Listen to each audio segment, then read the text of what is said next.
Stimulus talks are still taking place in Washington, D.C., and the latest, I guess you would call it, is that we may be getting $600 checks, upwards of, I think it's $2,400 per family, because even though the grown-ups, your money is being reduced from $1,200 to $600, the money for a kid is going up from $500 to $600. So basically everybody gets $600.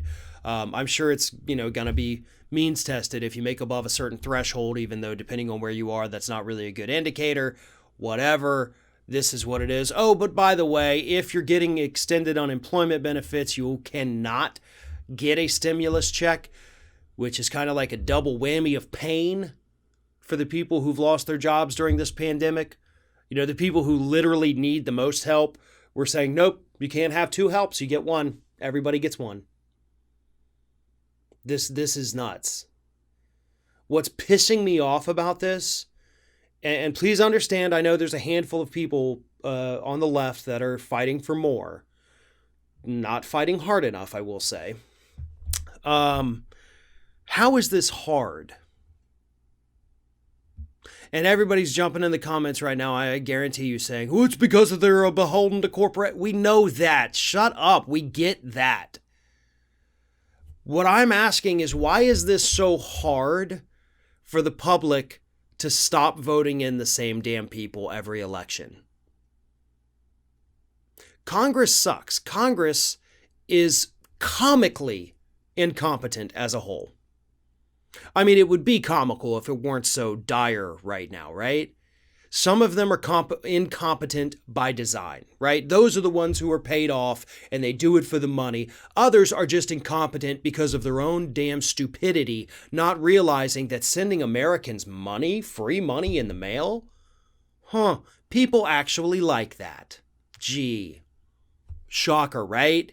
People like free money, especially at a time when people need that money to survive. Lending people a helping hand when they're drowning, I would say that's not a bad political move, right? Yet we are governed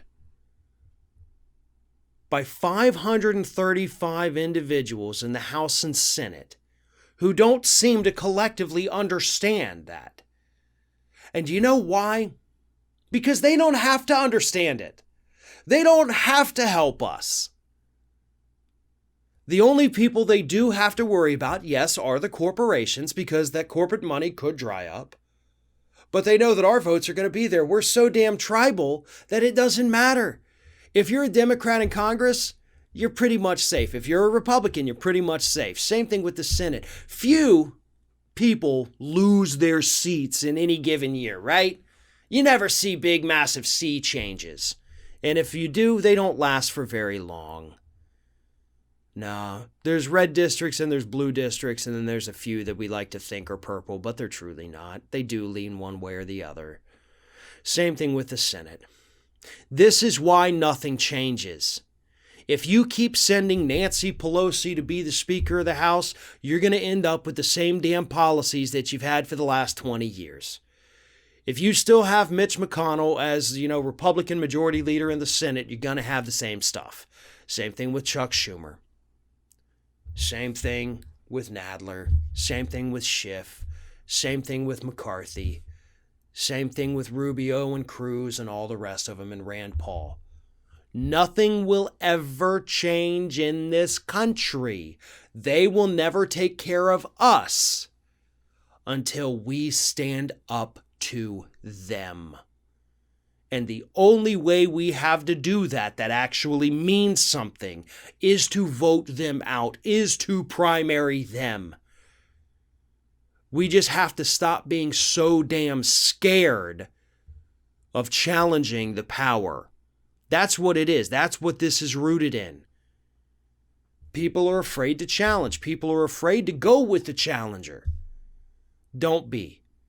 Because honestly, there's no way it could be any worse than what we're seeing right now. A watered-down stimulus package that literally gives you crumbs while giving massive tax breaks to corporations and the wealthy elite, giving them more legal rights, taking away your legal rights, and you think you should be afraid to challenge the power structures?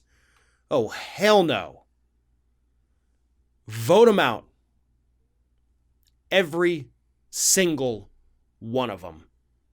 If they are not fighting for at least a $1,200 check and extended unemployment benefits, they don't ever deserve your vote again, ever.